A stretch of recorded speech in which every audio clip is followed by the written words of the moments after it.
अकबर बीरबल की कहानी। आगरा कौन सा रास्ता जाता है। बादशाह अकबर को शिकार करना बहुत पसंद था।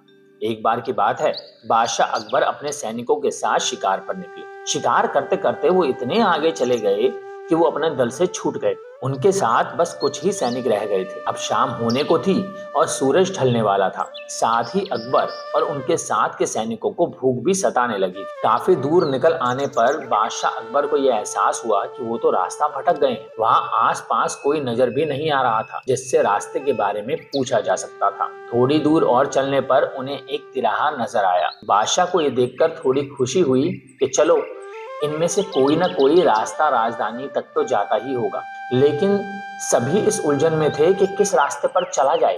तभी सैनिकों की नजर सड़क किनारे खड़े एक छोटे से लड़के पर पड़ी। वह लड़का बड़ी हैरानी से महाराज के घोड़े और सैनिकों के हथियारों को देख रहा था। सैनिकों ने उस बालक को पकड़कर महाराज के सामने पेश किया। बादशाह अकबर ने लड़के से पूछा, ए लड़के, इनमें से कौन सा रास्ता आगरा जाता है। ये बात सुनकर बच्चा जोर जोर से हंसने लगा।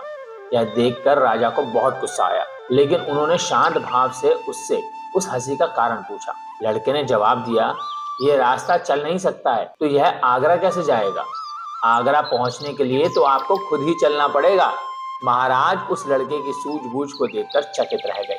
उन्होंने प्रसन्न होकर उस बच्चे का नाम पूछा। लड़के ने जवाब में अपना नाम महेश दास बताया। महाराज ने उसे इनाम में सोने की अंगूठी दी और दरबार में आने का न्योता दिया। इसके बाद बादशाह अकबर ने लड़के से पूछा, क्या तुम मुझे बता सकते हो कि किस रास्ते पर चलने से मैं आगरा पहुंच पाऊंगा। लड़के ने बड़ी ही शालीनता से सही रास्ता बताया और महाराज अपने सैनिकों के साथ आगरा की ओर चल पड़े।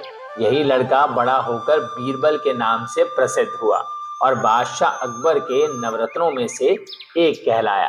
तो दोस्तों, कैसी लगी ये कहानी, हमें कमेंट करके जरूर बताइएगा। इस कहानी से हमें ये सीख मिलती है कि ज्ञान और सूझबूझ का सम्मान हम सबको करना चाहिए।